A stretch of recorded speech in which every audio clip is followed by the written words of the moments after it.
Telecast. और अब विश्वकर्मा भैया थोड़ी सी ठंडक महसूस होने लगी, जैसे दिन जो है ढल रहा है, शाम हो रही है। खरोरा में जेएसएफ के तत्वाधान में आज 3 दिवसीय राज्य स्तरीय फुटबॉल टूर्नामेंट का आगाज हुआ।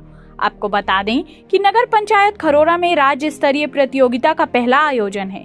इस कार्यक्रम में मुख्य अतिथि के रूप में धरसीवा के पूर्व विधायक देवजी भाई पटेल, अध्यक्षता नशा मुक्ति अभियान प्रभारी वेदराम मनहरे, विशिष्ट अतिथि के रूप में आईटीबीपी के डिप्टी कमांडेंट संजीव रतन, नगर पंचायत खरोरा के अध्यक्ष अनिल सोनी, राजू शर्मा, नरेंद्र ठाकुर और अडानी पावर के अधिकारीगण एवं अन्य अतिथिगण उपस्थित थे। सबसे पहले माता सरस्वती और भारत माता के छाया चित्र पर माल्यार्पण कर कार्यक्रम का शुभारंभ किया गया। 3 दिवसीय फुटबॉल टूर्नामेंट का पहला दिन का पहला शुभारंभ मैच कोंडागांव और डोंगरगढ़ के बीच खेला गया, जिसमें डोंगरगढ़ की टीम विजयी हुई।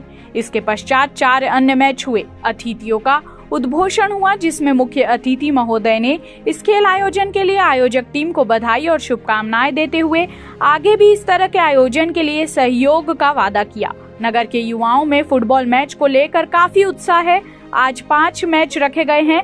जेएसएफ जौहार संगवारी क्लब के आरजे नरेंद्र एफएम तड़का से बातचीत के दौरान संयोजक टेशम गिलहरे ने बताया कि आई टीमों ने सुझाव दिया है, उन्हें भी हम पूरा करेंगे। इस मैच के बारे में बताएं।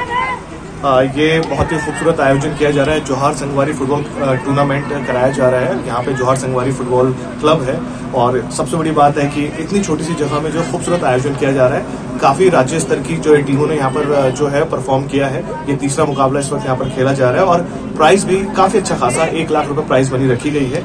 और इस टूर्नामेंट को कराने का सबसे पहला और आखिरी आयोजन जो है सिर्फ मोटो ये है कि किस तरीके से जो है फुटबॉल को बढ़ावा दिया जाए, क्योंकि क्रिकेट के इस युग में फुटबॉल कहीं ना कहीं पिछड़ रहा है। तो पूरी कोशिश है कि फुटबॉल को आगे ले जाकर जो है बाइचिंग भूटिया या फिर जो है सुनील छेत्री जैसे जो प्लेयर हैं वो हमारे छत्तीसगढ़ से हमारे खरोरा से।